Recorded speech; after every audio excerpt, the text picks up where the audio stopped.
Hi students, my self professor Vikas Shukla. आज मैं आपको रिडॉक्स रिएक्शन का लेक्चर नंबर 12 पढ़ाने जा रहा हूं।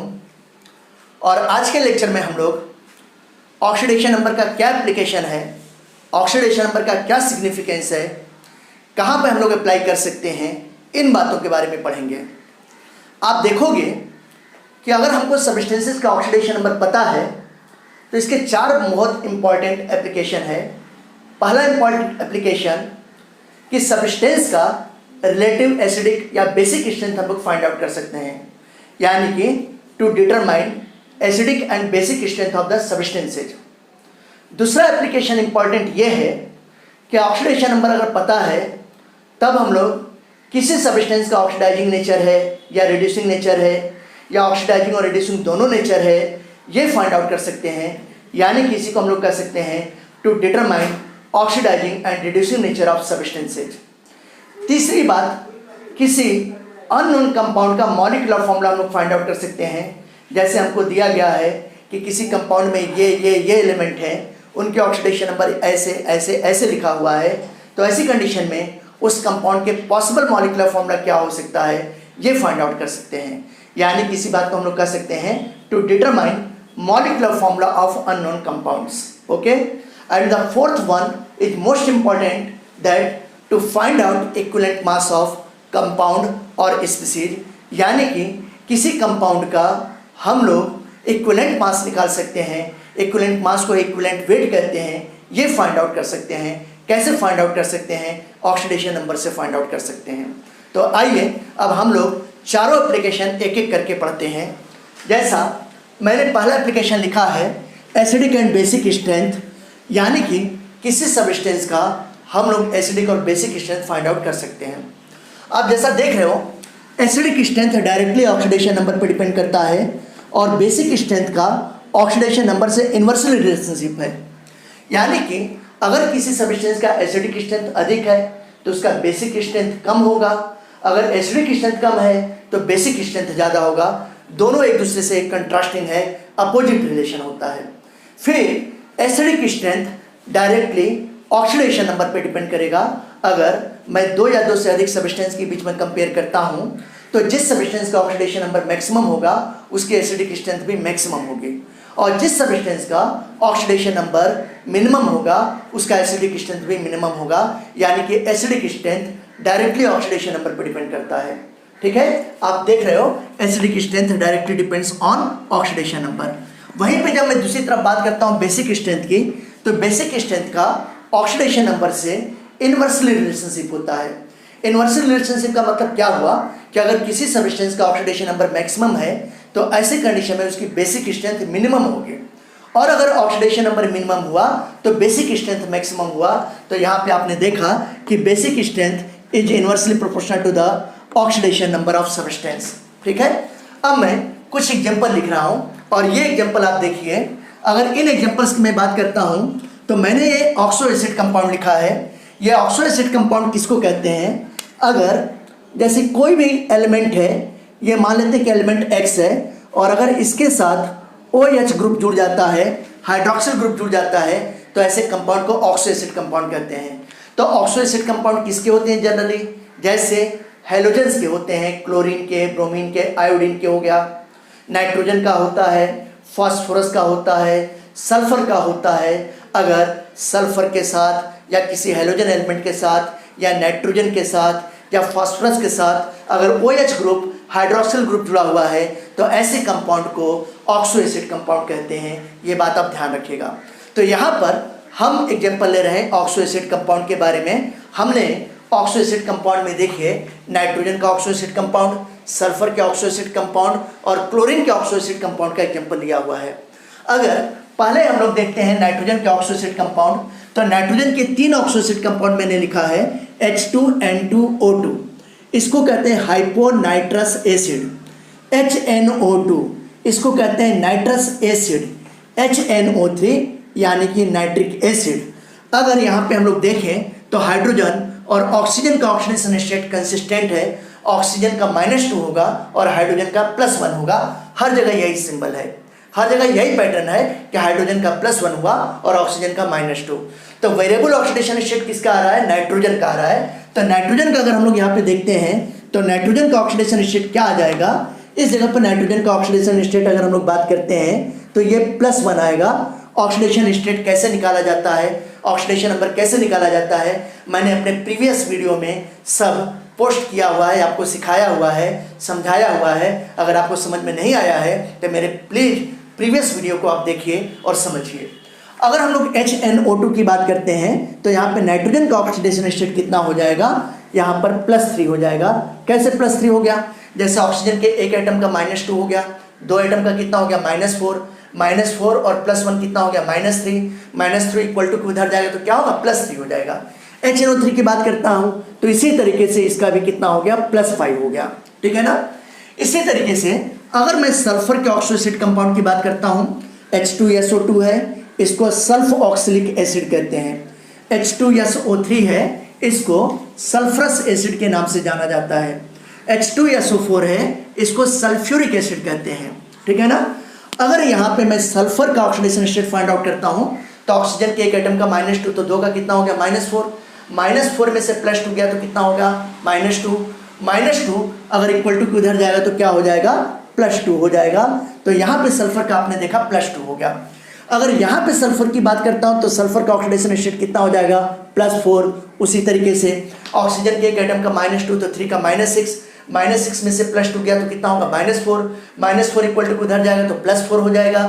अगर H2SO4 की बात करता हूँ तो सल्फर का कितना हो जाएगा? +6 हो गया। इसी तरीके से हम लोग क्लोरीन के ऑक्सो एसिड की बात करते हैं। क्लोरीन के 4 ऑक्सो एसिड कंपाउंड मैंने लिखा है। HClO यानी कि हाइपोक्लोरस एसिड, HClO2 यानी कि क्लोरस एसिड, HClO3 यानी कि क्लोरिक एसिड, HClO4 यानी कि परक्लोरिक एसिड। अब यहाँ पर भी ऑक्सीजन और हाइड्रोजन का ऑक्सीडेशन नंबर कंसिस्टेंट है, कांस्टेंट है हर जगह। ऑक्सीजन का -2 और हाइड्रोजन का +1 हुआ। लेकिन क्लोरीन का वेरिएबल ऑक्सीडेशन स्टेट है। यहाँ पे क्लोरीन का देखें तो कितना आएगा? +1। कैसे +1 हुआ? ऑक्सीजन के एक एटम का -2, हाइड्रोजन का +1, तो -2 में से +1 गया तो -1 इक्वल टू उधर जाएगा तो कितना होगा? +1। HClO2 का इसी तरीके से कितना हो गया? ये +3 हो गया। HClO3 का ये आप देखोगे +5 हो गया। HClO4 का कितना हो गया? ये +7 हो गया। अब अगर मैं देखूं तो स्ट्रेंथ के अकॉर्डिंग जो मैंने आपको रिलेशन बताया है कि जिसका ऑक्सीडेशन नंबर अधिक होगा उसका एसिडिक स्ट्रेंथ भी अधिक होगा, और जिसका ऑक्सीडेशन नंबर कम होगा उसका एसिडिक स्ट्रेंथ भी सबसे कम होगा। अगर इस पैटर्न के अकॉर्डिंग अगर हम लोग इसमें देखें तो क्या समझ में आ रहा है कि नाइट्रिक एसिड, इसमें नाइट्रोजन का ऑक्सीडेशन स्टेट मैक्सिमम है तो इसकी एसिडिक स्ट्रेंथ सबसे अधिक होगी। इससे कम जो है HNO2 जिसमें नाइट्रोजन का +3 है, कम होगा। और सबसे कम किसका होगा? हाइपोनाइट्रस एसिड जिसमें नाइट्रोजन का ऑक्सीडेशन स्टेट केवल +1 है। सेम पैटर्न पर अगर हम लोग सल्फ्यूरिक एसिड में देखते हैं, अगर सल्फर के ऑक्सो एसिड कंपाउंड में देखते हैं तो सल्फ्यूरिक एसिड का +6 है, मैक्सिमम है, तो इसका एसिडिक स्ट्रेंथ सबसे अधिक होगा। इससे कम सल्फरस एसिड का होगा क्योंकि सल्फर का +4 है। और सबसे कम किसका होगा? सल्फ ऑक्सिलिक एसिड का होगा जिसमें सल्फर का ऑक्सीडेशन स्टेट केवल +2 है। इसी तरीके से अगर मैं क्लोरीन के ऑक्सो एसिड में बात करता हूं तो क्लोरीन के ऑक्सो एसिड में परक्लोरिक एसिड में क्लोरीन का +7 मैक्सिमम है, यानी कि इसका एसिडिक स्ट्रेंथ सबसे ज़्यादा हुआ। फिर क्लोरिक एसिड में क्लोरीन का +5 है, यानी कि इसका एसिडिक स्ट्रेंथ इसके कंपेयर में कम हुआ। इससे भी कम किसका होगा? क्लोरस एसिड, क्योंकि क्लोरीन का +3 है। और सबसे कम किसका होगा? हाइपोक्लोरस एसिड, क्योंकि क्लोरीन का यहाँ पे +1 है। यानी कि अगर मैं इस पैटर्न की बात करता हूँ तो इस पैटर्न में हम लोग कह सकते हैं इस तरीके से कि ये जो मैंने आपको ऑर्डर दिखाया हुआ है, ये ऑर्डर किसका है? It is the increasing order of acidic strength. तो ये क्या है? ये आप देखिए, ये increasing order of acidic strength. ये बात आपको समझ में आ गई। अब मैंने जैसा आपको पहले बताया कि जिसका एसिडिक स्ट्रेंथ सबसे अधिक होगा उसका बेसिक स्ट्रेंथ कम होगा। तो अगर इसी में कोई पूछ दे कि सबसे ज़्यादा बेसिक नेचर का कौन सा है, किसका बेसिक स्ट्रेंथ ज़्यादा है, सबसे कम जो तो बेसिक स्ट्रेंथ किसका है, तो जिसका एसिडिक स्ट्रेंथ सबसे ज़्यादा है उसका बेसिक स्ट्रेंथ क्या होगा, सबसे कम होगा, और जिसका एसिडिक स्ट्रेंथ सबसे कम है तो उसका बेसिक स्ट्रेंथ सबसे ज़्यादा होगा। यानी कि अगर मैं तीनों ऑक्सो एसिड में बात करूं तो बेसिक स्ट्रेंथ सबसे मिनिमम नाइट्रिक एसिड का होगा और मैक्सिमम किसका होगा बेटा, बोलो, हाइपोनाइट्रस एसिड का होगा। इसी तरीके से सल्फ्यूरिक एसिड का बेसिक स्ट्रेंथ सबसे कम होगा और बेसिक स्ट्रेंथ सबसे ज़्यादा किसका होगा, सल्फ ऑक्सिलिक एसिड यानी कि H2 या SO2 का होगा। इसी तरीके से क्लोरीन के ऑक्सो एसिड की बात करता हूं तो क्लोरीन के ऑक्सो एसिड में पर क्लोरिक एसिड का बेसिक स्ट्रेंथ सबसे कम होगा और सबसे अधिक बेसिक स्ट्रेंथ किसका होगा, हाइपोक्लोरस एसिड का होगा। इस तरीके से हम लोग क्या देख सकते हैं, बेसिक स्ट्रेंथ भी देख सकते हैं। अब बात आई, मैंने आपको बताया कि generally acidic strength oxidation number पर डायरेक्टली डिपेंड करता है। Maximum the value of oxidation number maximum will be या highest will be acidic strength. लेकिन क्या ये पैटर्न हर जगह अप्लाई होता है क्या, तो इसका बेटा एक एक्सेप्शनल केस भी है और ये एक्सेप्शन जो केस किसका है, ये फास्फोरस का है। फास्फोरस के केस में अगर हम लोग देखते हैं तो फास्फोरस के केस में आप क्या देखोगे, फास्फोरस के 3 ऑक्सो एसिड होता है और देखें कि क्या ये भी इस पैटर्न को फॉलो करता है क्या। अब आइए देखते हैं फास्फोरस के बारे में। अगर मैं फास्फोरस की बात करूं तो फास्फोरस के 3 ऑक्सो एसिड कंपाउंड होते हैं। एक हो गया H3PO4, इसको फॉस्फोरिक एसिड या आर्थोफॉस्फोरिक एसिड कहते हैं। दूसरा H3PO3 हो गया, इसको कहते हैं फॉस्फोरस एसिड कहते हैं।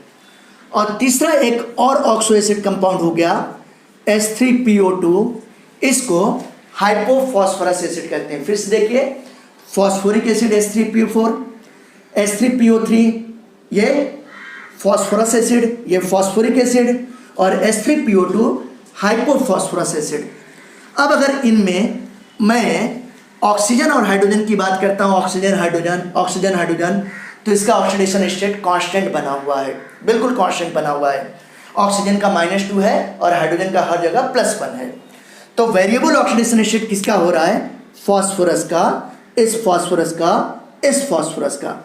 अब अगर मैं इसकी बात करूं तो आप देखोगे यहाँ पे फास्फोरस का ऑक्सीडेशन स्टेट कितना हो गया, यहाँ पे +5 हो गया। ये +5 क्यों हुआ, तो ऑक्सीजन के एक एटम का -2 तो 4 का -8, -8 में से +3 गया तो कितना हो जाएगा, -5 इक्वल टू उधर जाएगा तो +5। अगर H3PO3 की बात करता हूँ तो ऐसी कंडीशन में फास्फोरस का कितना हो जाएगा, +3। और अगर H3PO2 की बात करता हूँ तो यहाँ पे फास्फोरस का कितना हो जाएगा, +1। यानी कि अगर अभी तक जो पैटर्न हम लोगों ने देखा है, अगर उस पैटर्न के बेस पर देखा जाए तो यहाँ पर फास्फोरस का मैक्सिमम ऑक्सीडेशन स्टेट है, इसलिए इसका एसिडिक स्ट्रेंथ सबसे ज़्यादा होना चाहिए। इससे कम H3PO3 का और सबसे कम एसिडिक स्ट्रेंथ किसका होना चाहिए था, H3PO2 का। लेकिन यहाँ पर ये पैटर्न फॉलो नहीं होता है। जिसका ऑक्सीडेशन नंबर सबसे कम है उसकी एसिडिक स्ट्रेंथ सबसे ज़्यादा होती है, इससे कम H3PO3 की होगी और सबसे कम जो एसिडिक स्ट्रेंथ H3PO4 का होगा। फिर से आप समझिए, फास्फोरस के ऑक्सो एसिड में इस रूल को फॉलो नहीं करता है, ऑक्सीडेशन नंबर के कॉन्सेप्ट को फॉलो नहीं करता है। यहाँ पर क्या है कि फास्फोरस के ऑक्सो एसिड में जिस कंपाउंड में ऑक्सीडेशन नंबर मिनिमम होगा उसका एसिडिक स्ट्रेंथ मैक्सिमम होगा, और जिसमें ऑक्सीडेशन नंबर मैक्सिमम होगा उसका एसिडिक स्ट्रेंथ मिनिमम होगा। H3PO2 के केस में ऑक्सीडेशन नंबर +1 है, मिनिमम है, इसकी एसिडिक स्ट्रेंथ सबसे ज़्यादा है। जबकि H3PO4 के केस में अगर हम लोग देखते हैं तो H3PO4 के केस में फास्फोरस का ऑक्सीडेशन स्टेट +5 मैक्सिमम है और इसका एसिडिक स्ट्रेंथ सबसे कम है। तो ऐसा क्यों हुआ, इसके पीछे मैं आपको अपने नेक्स्ट वीडियो में जो तब बताऊंगा कि फास्फोरस क्यों नॉर्मल रूल से डेविएट कर जाता है, क्यों डेविएशन शो करता है, क्या कारण है। ये आप मेरा नेक्स्ट वीडियो देखते रहिए। और ये इससे रिलेटेड क्वेश्चन पता नहीं कितनी बार नीट और जे एग्जाम में पूछा जा चुका है, इसलिए इस कॉन्सेप्ट को आप ध्यान रखिएगा।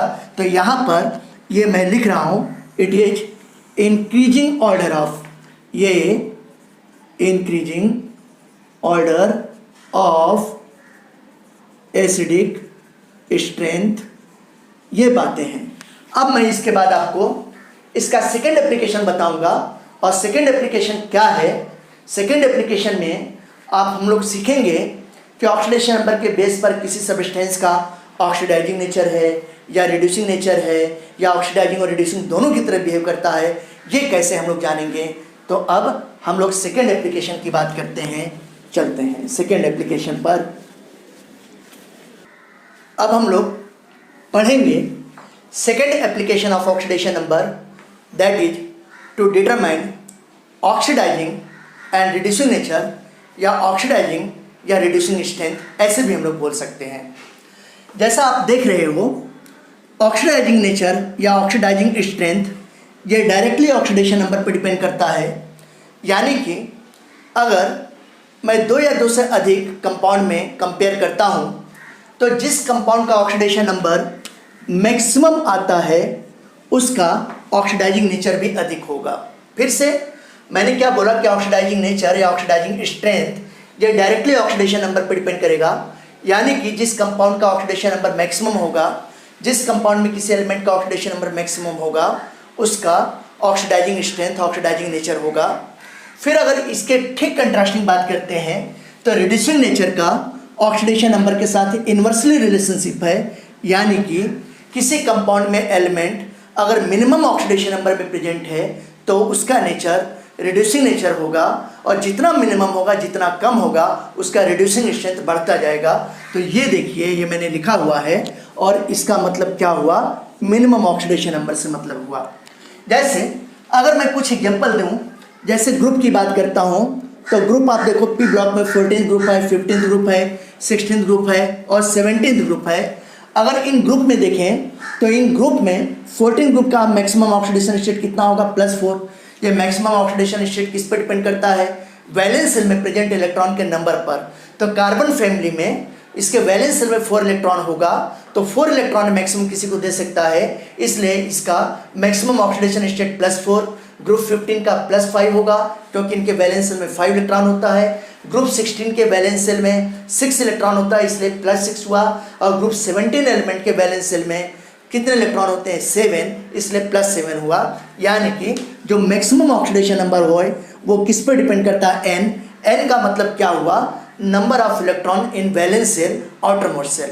इसी तरीके से अगर मिनिमम ऑक्सीडेशन नंबर की बात करता हूँ तो मिनिमम ऑक्सीडेशन नंबर किस पर डिपेंड करता है, कोई भी एलिमेंट अपने वैलेंस सेल में ऑक्टेट को पूरा करने के लिए जितना इलेक्ट्रॉन लेता है, एक्सेप्ट करता है, वो मिनिमम ऑक्सीडेशन नंबर हुआ।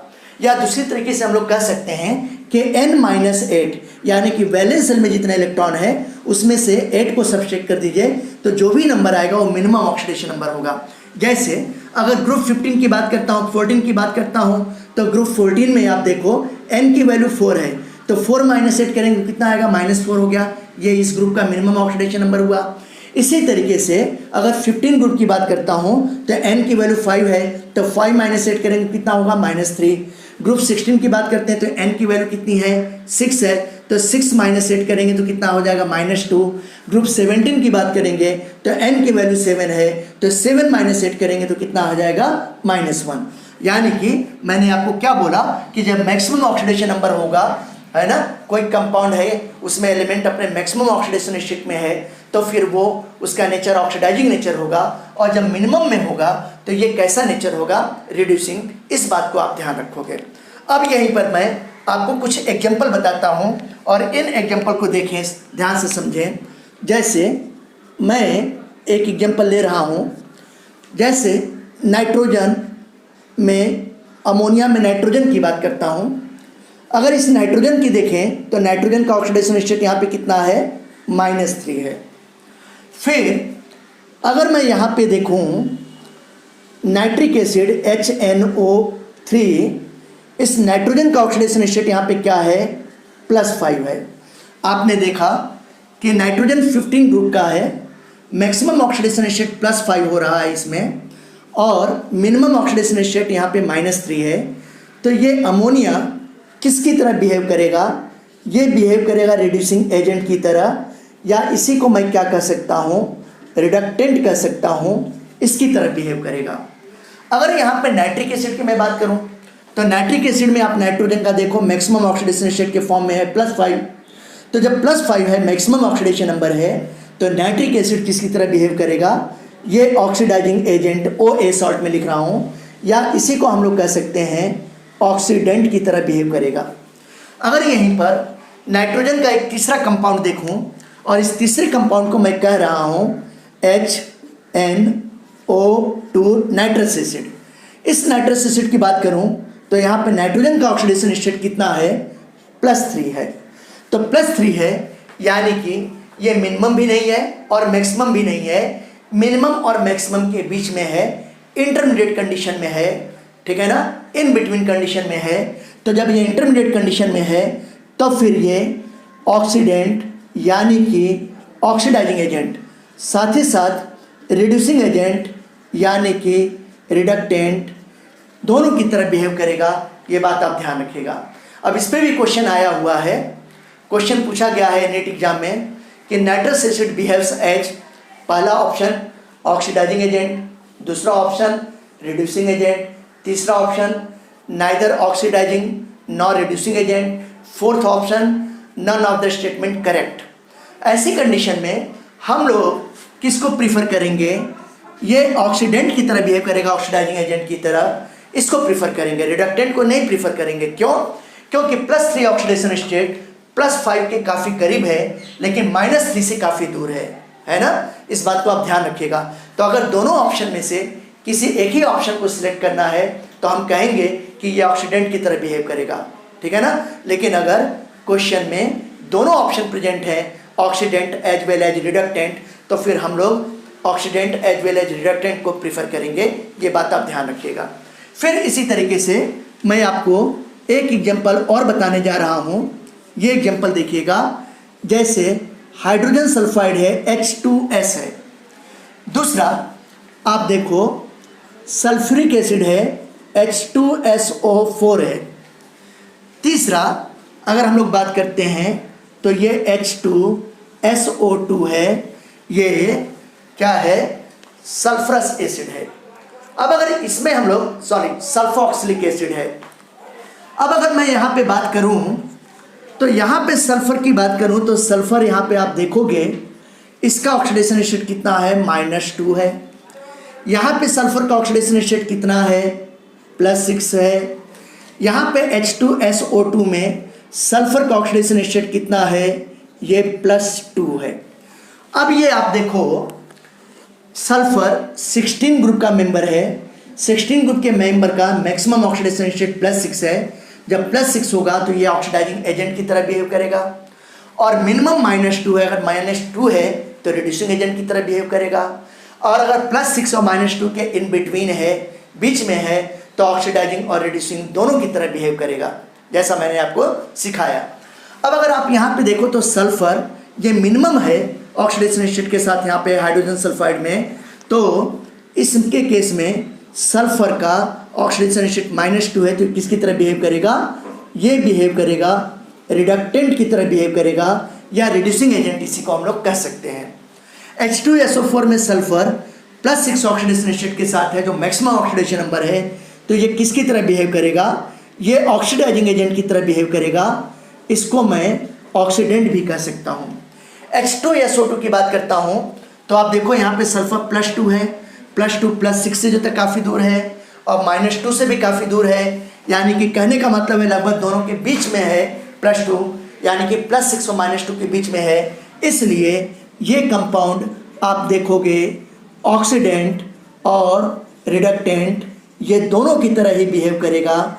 ये बात आप ध्यान रखिएगा। इस तरीके से हम लोग किसी कंपाउंड का नेचर डिटरमाइन करते हैं कि वो ऑक्सीडाइजिंग एजेंट की तरह बिहेव करेगा या रिड्यूसिंग एजेंट की तरह बिहेव करेगा, या दोनों के जैसे बिहेव करेगा, oxidising as well as reducing. अब इसी के साथ मैं आपको इसका थर्ड एप्लीकेशन पढ़ाने जा रहा हूँ, और थर्ड एप्लीकेशन क्या है कि अगर किसी कंपाउंड में एलिमेंट का ऑक्सीडेशन स्टेट दिया गया है तो उस कंपाउंड के पॉसिबल मॉलिक्यूलर फॉर्मूला क्या होगा, इसके बारे में हम लोग देखेंगे। तो मैं थर्ड एप्लीकेशन अब मैं आपको ये बताने जा रहा हूँ।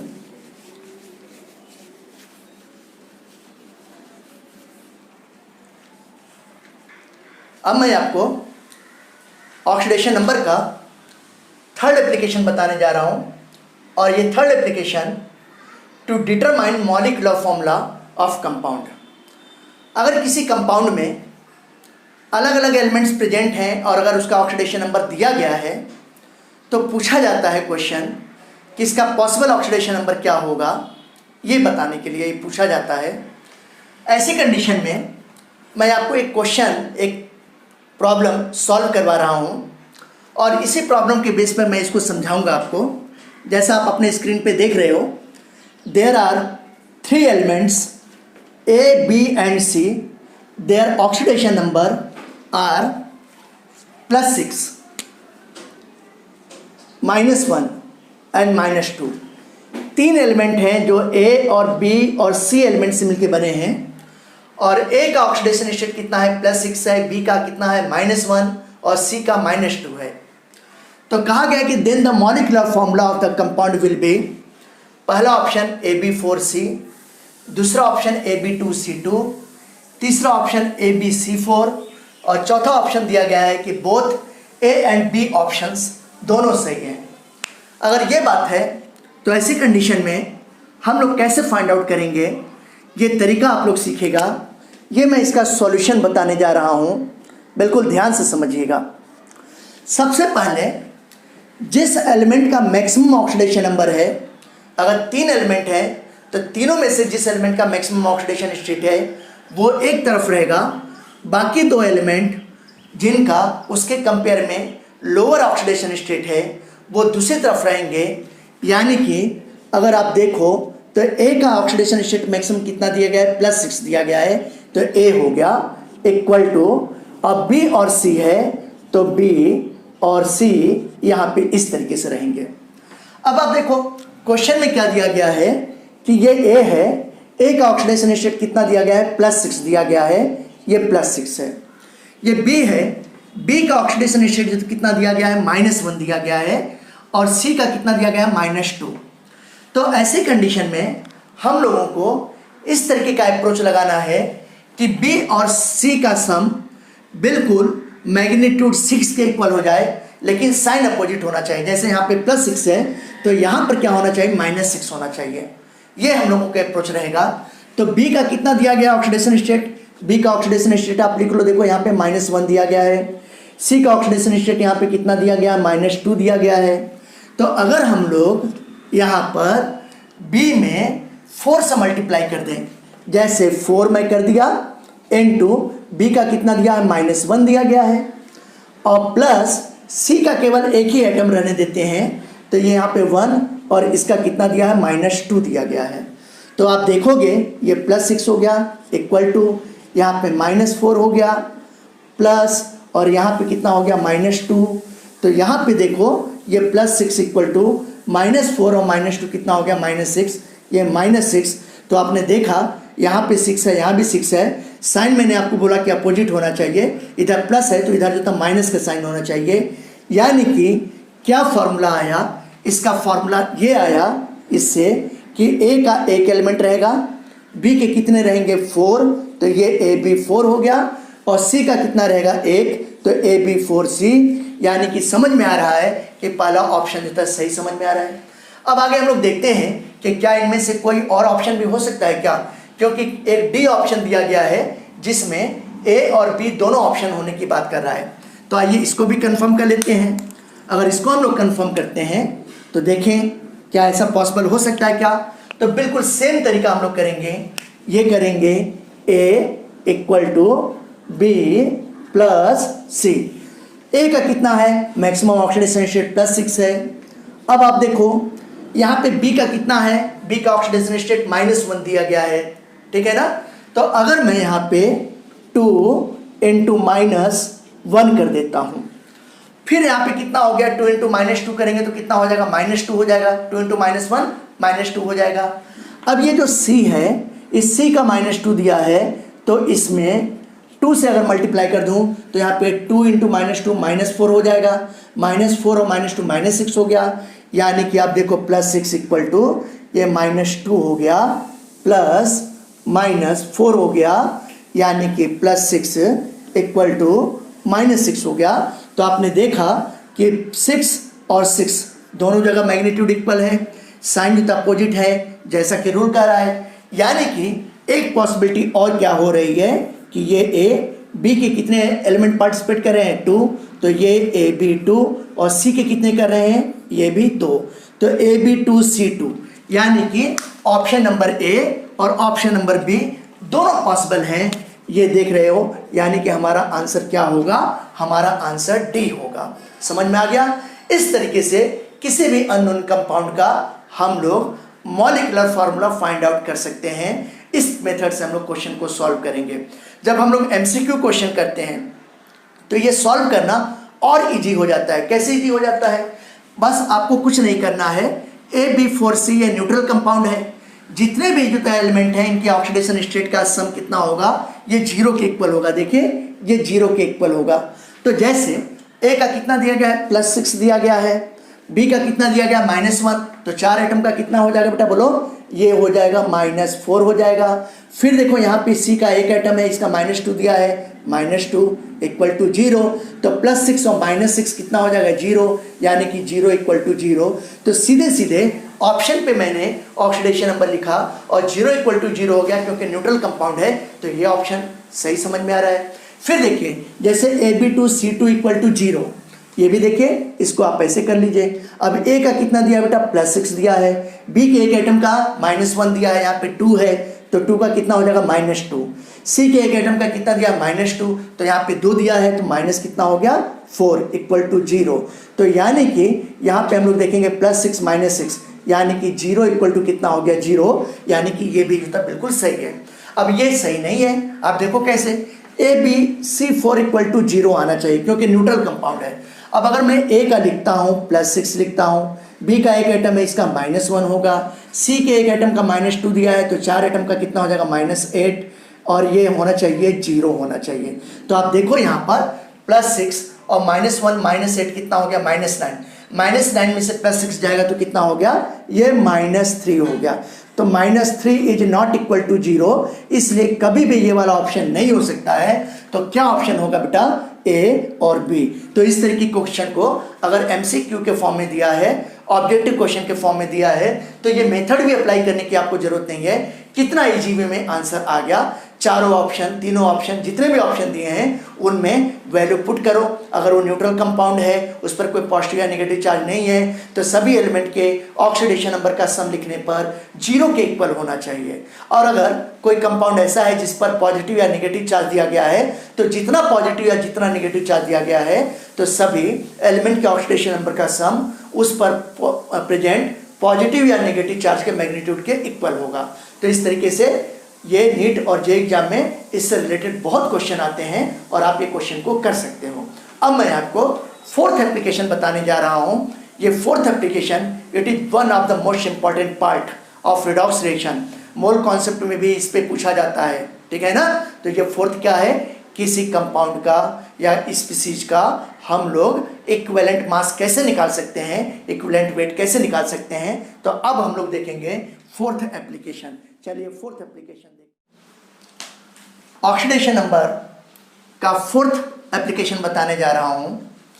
और ये फोर्थ एप्लीकेशन है, किसी भी कंपाउंड या सब्सटेंस या स्पीसीज आयंस, इसका इक्विवेलेंट मास, इक्विवेलेंट वेट हम लोग कैसे फाइंड आउट करेंगे।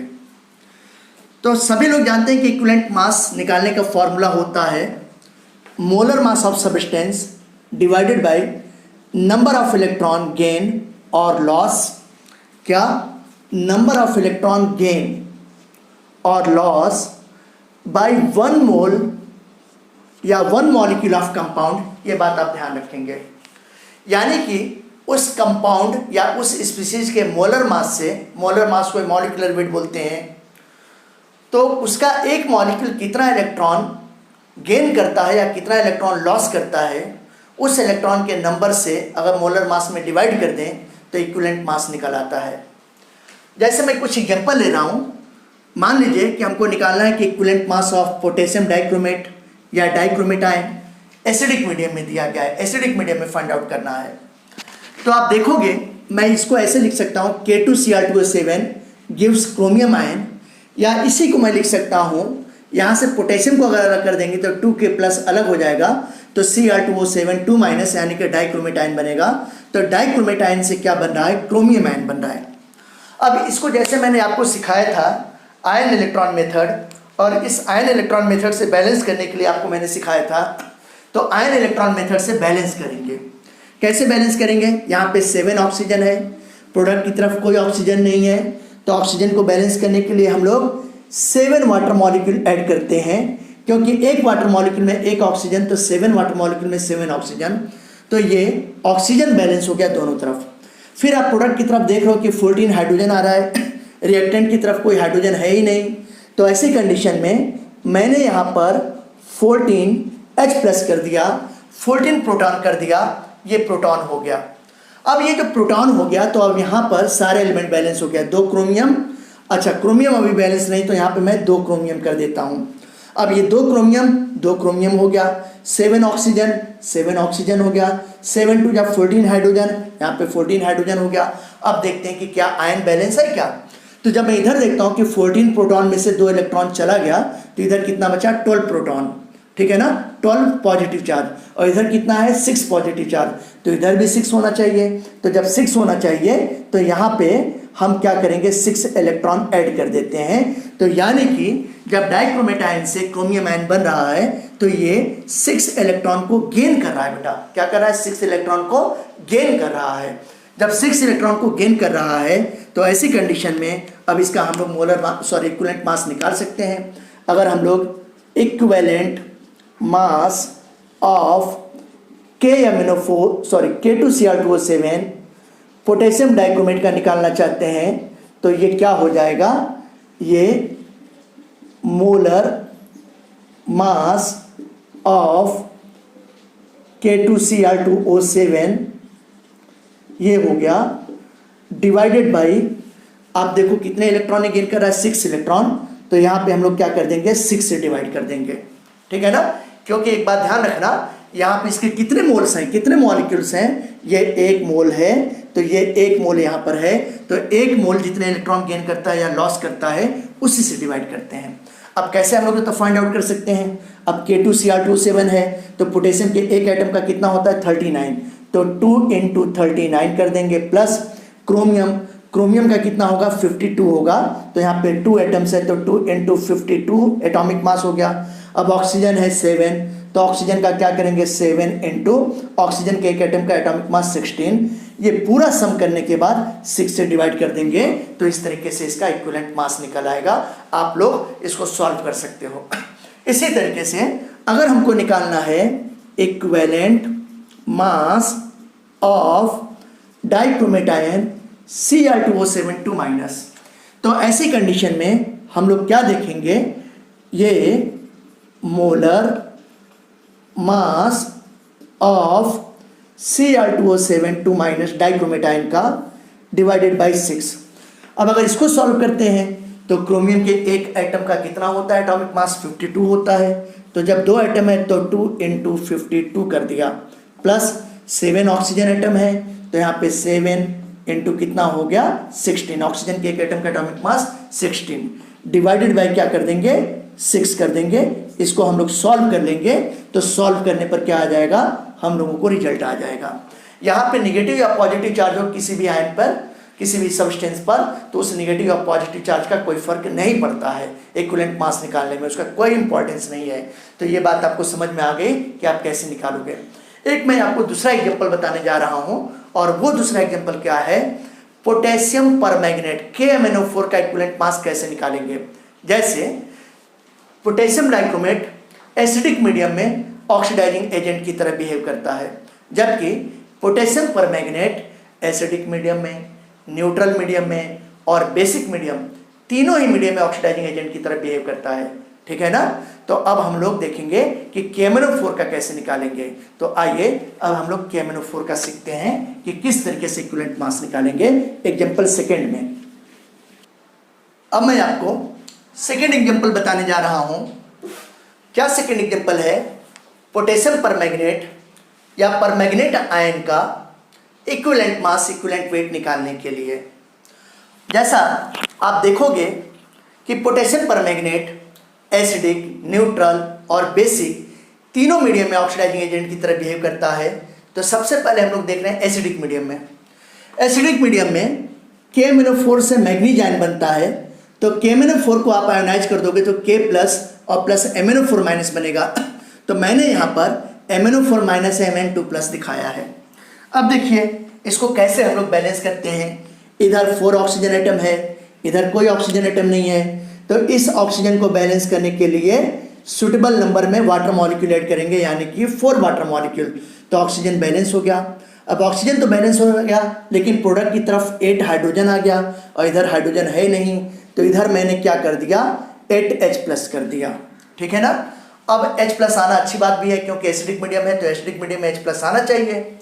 अब आप देखो यहाँ पर 8 हाइड्रोजन, इधर भी 8 हाइड्रोजन है, 4 ऑक्सीजन, इधर भी 4 ऑक्सीजन है, एक मैग्नीज, सारे एलिमेंट बैलेंस हो गए। अब लास्ट में देखते हैं कि क्या आयन बैलेंस है। क्या प्रोडक्ट की तरफ 2 पॉजिटिव चार्ज है, इधर देखें तो 8 प्रोटॉन, यानी कि 8 पॉजिटिव चार्ज में से अगर एक इलेक्ट्रॉन चला गया तो 7 पॉजिटिव चार्ज है, तो इधर भी 2 पॉजिटिव चार्ज होना चाहिए। तो हम लोग इलेक्ट्रॉन ऐड कर सकते हैं। अगर इलेक्ट्रॉन ऐड करेंगे रिएक्टेंट के साइड में तो कितने इलेक्ट्रॉन ऐड करेंगे, 5 इलेक्ट्रॉन। क्यों? क्योंकि यहाँ पे आप देखो 5 और 1 कितने हो गए, 6 इलेक्ट्रॉन। 8 प्रोटॉन में से 6 इलेक्ट्रॉन चले जाएंगे तो कितना बचेगा, 2 प्रोटॉन, यानी कि 2 पॉजिटिव चार्ज, और इधर भी 2 पॉजिटिव चार्ज है, तो बैलेंस हो गया। अब अगर हमको देखें तो MnO4 माइनस, इसका देखिए 1 मोल या 1 मॉलिक्यूल या 1 स्पीसीज 1 मोल कहते हैं, तो ये 5 इलेक्ट्रॉन गेन कर रहा है। तो अब हम लोग इक्विवेलेंट मास निकाल सकते हैं। कैसे निकालेंगे, ये देखिए, जैसे इक्विवेलेंट मास ऑफ KMnO4 का निकालना है तो मोलर मास ऑफ KMnO4, तो KMnO4 का मोलर मास क्या होगा, पोटेशियम का आप देखो, ये देखो, पहले मैं फार्मूला लिख देता हूं, molar mass of KMnO4 potassium permanganate divided by कितने इलेक्ट्रॉन ये गेन कर रहा है, 5 इलेक्ट्रॉन, तो डिवाइडेड बाय 5। अब अगर आप देखो तो KMnO4 का मोलर मास कैसे आएगा, पोटेशियम का 39 होता है एटॉमिक मास, मैग्नीज के एक एटम का 55 होता है, यहाँ पे ऑक्सीजन के कितने एटम है, 4, तो 4 इंटू ऑक्सीजन के एक एटम का 16 होता है एटॉमिक मास, डिवाइडेड बाई 5 कर देंगे। ये टोटल सम करने के बाद हम लोग 5 से डिवाइड कर देंगे तो जो भी वैल्यू आएगी यही इक्विवेलेंट मास होगा KMnO4 का। ऐसे ही अगर मान लो कि हमको निकालना है equivalent mass of permanganate ion MnO4 minus निकालना है, तो बिल्कुल इसी तरीके से करेंगे, molar mass of MnO4 minus. अब molar mass of MnO4 minus देखिए, ये molar mass of permanganate ion divided by 5 करेंगे। अब पर मैग्नेट आयन का कैसे मोलर मास निकलेगा, मैग्नीज है, पोटेशियम है यहाँ पे नहीं, तो मैग्नीज के एक एटम का 55 होता है, ऑक्सीजन के 4 है, तो 4 इंटू कितना हो गया, 16, इनको सम करने के बाद होता 5 से डिवाइड कर देंगे, तो इस तरीके से इक्विवेलेंट मास निकल आएगा। ठीक है ना। इसके बाद मैं आपको बताने जा रहा हूं कि न्यूट्रल मीडियम में कैसे निकलेगा इक्विवेलेंट मास। जैसे यहाँ पर देखिए, अगर मैं बात करता हूं न्यूट्रल मीडियम में, तो न्यूट्रल मीडियम में आप क्या देखोगे कि ये MnO4 माइनस है, और ये क्या बनाता है, ये भी बनाता है, ये MnO2 बनाता है, मैग्नीज डाइऑक्साइड बनाता है। ठीक है ना। अब अगर आप इसको बैलेंस करते हैं तो बैलेंस करने पर क्या आएगा, टोटल आयन इलेक्ट्रॉन मेथड से बैलेंस करोगे तो आयन इलेक्ट्रॉन मेथड से बैलेंस करने पर इसमें 3 इलेक्ट्रॉन्स यहाँ पर ऐड हो जाते हैं। ये देखिए 3 इलेक्ट्रॉन यहाँ पे ऐड हो जाते हैं। अब जब 3 इलेक्ट्रॉन ऐड कर लेता है ये, तो बिल्कुल इसी तरीके से हम लोग इक्विवेलेंट मास निकाल सकते हैं। कैसे निकाल सकते हैं, equivalent mass of KMnO4 equal to molar mass of KMnO4 divided by क्या करेंगे, 3 कर देंगे। और अगर मान लो कि हमको इक्विवेलेंट मास किसका निकालना है, पर मैग्नेट आयन का निकालना है, जैसे हम यहीं पे देखें, ये equivalent mass of MnO4 minus, तो क्या हो जाएगा, ये मोलर मास हो जाएगा। किसका मोलर मास हो जाएगा, MnO4 माइनस का, पर मैग्नेट आयन का, डिवाइडेड बाय हम लोग 3 कर देंगे, 3 से डिवाइड कर देंगे तो आ जाएगा। और एक बात ये बहुत ध्यान देने की जरूरत है कि ये न्यूट्रल मीडियम में हुआ है। किस मीडियम में हुआ है, न्यूट्रल मीडियम में। जब न्यूट्रल मीडियम से आयन इलेक्ट्रॉन मेथड, जो कि मैंने आपको पहले ही अपने प्रीवियस वीडियो लेक्चर में सिखाया है। अगर आप बैलेंस करते हो तो क्या आ जाएगा यहाँ पे 3 इलेक्ट्रॉन, यानी कि एक KMnO4 या एक पर मैग्नेट आयन 3 इलेक्ट्रॉन को गेन करता है, तो मोलर मास ऑफ KMnO4 को 3 से डिवाइड कर देंगे तो इक्विवेलेंट मास KMnO4 का निकल आएगा। इसी तरीके से पर मैग्नेट आयन के मोलर मास में 3 से डिवाइड कर देंगे तो पर मैग्नेट आयन का इक्विवेलेंट मास निकल आएगा। अब मैं आपको सिखाऊंगा बेसिक मीडियम में किस तरीके से फाइंड आउट करते हैं। बेसिक मीडियम में, तो आइए बेसिक मीडियम में फाइंड आउट करते हैं। देखिए मैं सी बताने जा रहा हूं आपको। अब मैं आपको पोटेशियम परमैंगनेट या परमैंगनेट आयन का बेसिक मीडियम में इक्विवेलेंट मास निकालने सिखा रहा हूं। KMnO4 से MnO4 माइनस माइनस, आप देख रहे हो 2 नेगेटिव चार्जेस पे आ रहा है, ये बन रहा है। या इसी इक्वेशन को मैं लिख सकता हूं कि MnO4 minus gives MnO4 minus minus. अगर इस रिएक्शन को हम लोग बैलेंस करें तो यहाँ पे एक मैग्नीज है, यहाँ भी एक मैग्नीज है, यहाँ पे 4 ऑक्सीजन है, यहाँ भी 4 ऑक्सीजन एटम है, मतलब सारे एलिमेंट बैलेंस है। यहाँ पे एक नेगेटिव चार्ज है, इधर 2 नेगेटिव चार्ज है। तो इस आयन को बैलेंस करने के लिए मैं रिएक्टेंट के साइड में एक इलेक्ट्रॉन ऐड कर दे रहा हूँ। अब जब एक इलेक्ट्रॉन ऐड कर दे रहे हैं तो हम लोग क्या देख रहे हैं कि 1 मॉलिक्यूल KMnO4 का या 1 मोल पर मैग्नेट आयन का एक इलेक्ट्रॉन गेन कर रहा है। जब एक इलेक्ट्रॉन गेन कर रहा है तो ऐसी कंडीशन में हम लोग इक्विवेलेंट मास निकालेंगे। अगर जैसे मैं इक्विवेलेंट मास निकाल रहा हूँ, किसका निकाल रहा हूँ, KMnO4 का, तो कैसे निकलेगा, मोलर मास, किसका मोलर मास, KMnO4 का मोलर मास डिवाइडेड बाई 1 से डिवाइड कर देंगे। और इसी तरीके से अगर हमको निकालना है इक्विवेलेंट मास पर मैग्नेट आयन का निकालना है, MnO4 माइनस का निकालना है, तो ऐसी कंडीशन में ये मोलर मास किसका हो जाएगा, ये पर मैग्नेट आयन का हो जाएगा, डिवाइडेड बाई क्या करेंगे, 1 करेंगे। ठीक है ना। तो इस तरीके से हम लोग मोलर मास फाइंड आउट करते हैं। इसके साथ ही साथ मैं आपको कुछ बहुत ही इंपॉर्टेंट पॉइंट बताने जा रहा हूँ। ये बात ध्यान रखिएगा, नीट और जेईई एग्जाम में क्वेश्चन कई बार पूछा जा चुका है। तो नोट का पहला पॉइंट आप देखिए। जैसे क्वेश्चन में पूछा गया है कि पोटेशियम परमैंगनेट एसिडिक, न्यूट्रल और बेसिक तीनों ही मीडियम में ऑक्सीडाइजिंग एजेंट की तरह बिहेव करता है, तो क्या इसका ऑक्सीडाइजिंग स्ट्रेंथ हर एक मीडियम में इक्वल होता है क्या? बिल्कुल नहीं। अगर हम लोग KMnO4 की बात करते हैं तो एसिडिक मीडियम में आप देखोगे इसका ऑक्सीडाइजिंग स्ट्रेंथ सबसे ज़्यादा होता है, इसके बाद न्यूट्रल मीडियम में होता है और बहुत कम किस में होता है, बेसिक मीडियम में होता है। तो ये क्या मैं आपको दिखा रहा हूँ, it is decreasing order of oxidising strength of KMnO4। तो ये देखिए decreasing order of oxidising strength of KMnO4, या इसी को हम लोग कह सकते हैं परमैंगनेट आयन। ये क्वेश्चन कई बार नीट और जेईई एग्जाम में पूछा गया है, याद रखिएगा। एसिडिक मीडियम में ऑक्सीडाइजिंग स्ट्रेंथ सबसे ज़्यादा होती है KMnO4 की, इसके बाद न्यूट्रल मीडियम में, और बहुत कम किस में होती है, बेसिक मीडियम में होता है। पहला नोट का पॉइंट। दूसरा नोट का पॉइंट, आपने देखा कि पोटेशियम डाइक्रोमेट K2Cr2O7 या डाइक्रोमेट आयन भी हम लोग कह सकते हैं, ये भी एसिडिक मीडियम में ऑक्सीडाइजिंग एजेंट की तरह बिहेव करता है, और ये भी KMnO4 भी ऑक्सीडाइजिंग एजेंट की तरह बिहेव करता है। तो पूछा गया है कि दोनों में बेटर ऑक्सीडाइजिंग एजेंट कौन सा है, K2Cr2O7 है या KMnO4 है? तो आपका आंसर होगा KMnO4। क्यों KMnO4 बेटर ऑक्सीडाइजिंग एजेंट है?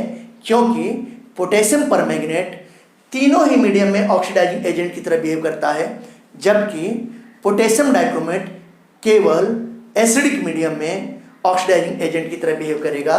तो हम लोग क्या कहेंगे, KMnO4 बेटर ऑक्सीडाइजिंग एजेंट या ऑक्सीडेंट कह सकते हैं देन K2Cr2O7। और ऐसा क्यों हुआ, मैं बार बार बता रहा हूं, क्योंकि KMnO4 एसिडिक, न्यूट्रल और बेसिक तीनों मीडियम में ऑक्सीडाइजिंग एजेंट की तरह बिहेव करता है, जबकि K2Cr2O7 पोटेशियम डाइक्रोमेट केवल एसिडिक मीडियम में ऑक्सीडाइजिंग एजेंट की तरह बिहेव करता है। तो इससे related question D and F block chapter में भी दिया हुआ है और नीट और जे एग्जाम में ये क्वेश्चन बहुत बार आ चुका है। ठीक है, आप लोग और ज़्यादा इक्विवेलेंट मास निकालने का कोशिश कीजिएगा, जैसे ऑक्जेलिक एसिड में कैसे निकलेगा, जैसे कार्बन डाइऑक्साइड में कैसे निकलेगा, ठीक है ना, जैसे आयरन फेरस से फेरिक में कन्वर्ट होता है तो कैसे निकलेगा, ये सब आप लोग कोशिश कीजिएगा। ये सब डिफरेंट टाइप के क्वेश्चन नीट और जे एग्जाम में इक्विवेलेंट मास कैलकुलेट करने के लिए आया हुआ है। ठीक है, इस तरीके से अगर हम लोग देखें तो ऑफिशियली हमारा लेक्चर नंबर 12 था किसका, रिडॉक्स रिएक्शन का, और ये चैप्टर मैं कंप्लीट करता हूँ ऑफिशियली। इसके कुछ प्रॉब्लम मैं अपने आने वाले वीडियो में बता सकता हूँ कि कैसे किसी कॉम्प्लेक्स कंपाउंड का, कोऑर्डिनेशन कंपाउंड का ऑक्सीडेशन नंबर किसी एलिमेंट का फाइंड आउट करते हैं। ठीक है ना, उसका ऑक्सीडेशन नंबर फाइंड आउट करने का थोड़ा तरीका नॉर्मल कंपाउंड से अलग होता है, तो मैं अपने आगे की वीडियो में बताऊंगा। ठीक है, तो अगर आपको मेरा वीडियो लेक्चर पसंद आया है, जो मैंने आपको चैप्टर कंप्लीट करवाया है, अगर आपको समझ में आया है तो मेरे चैनल केम फन को सब्सक्राइब कीजिए, मैक्सिमम लाइक कीजिए, मैक्सिमम शेयर कीजिए अपने दोस्तों के साथ, अपने कलीग्स के साथ, अपने जूनियर के साथ, अपने सीनियर के साथ कलीग्स कीजिए, और कमेंट मेरे YouTube कमेंट बॉक्स में लिखिए। ठीक है ना, बेल आइकॉन को टोटल पे सेट कर दीजिए ताकि मेरा नया नोटिफिकेशन मिलता रहे, आपको मेरे नेक्स्ट वीडियो के बारे में जानकारी मिलते रहे। ऐसे ही आप पढ़ाई करते रहिए। Thank you.